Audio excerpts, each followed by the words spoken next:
It's not how the officer died, but it was how they lived. And one of the things we try to really demonstrate through the ceremony part of these services is that it's their work and their commitment and their service to this community over so many years that is recognized and really held up, lifted up by the community.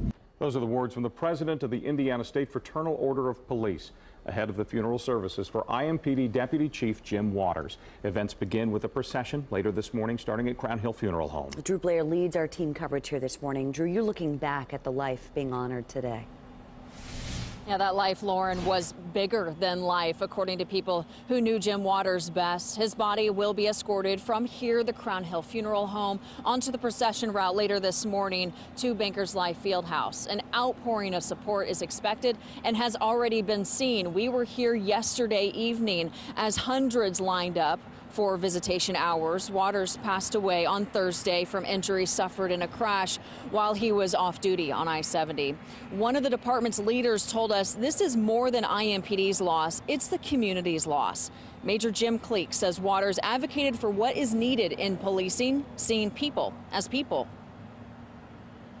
He just had a knack of being able to bring people together, and you knew when you walked out of the room that he cared about you. And, you know, there's not an abundance of people like that outwardly, but he wasn't afraid to do it outwardly.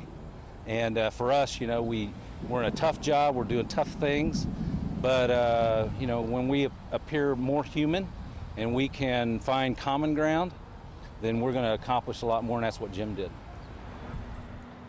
Waters devoted 27 years to police work in Indianapolis. He started as an officer, was promoted to detective, and eventually earned second in command as deputy chief. He was 48 years old. Scott, everyone this morning is invited to line the procession route. That starts at 8 o'clock. I know you have more details on that. And then everyone is also invited to attend the funeral itself. Absolutely. Let's take a look at the procession route. So if people want to pick a spot to stand, it'll move south on Clarendon to 38th before turning on to Meridian.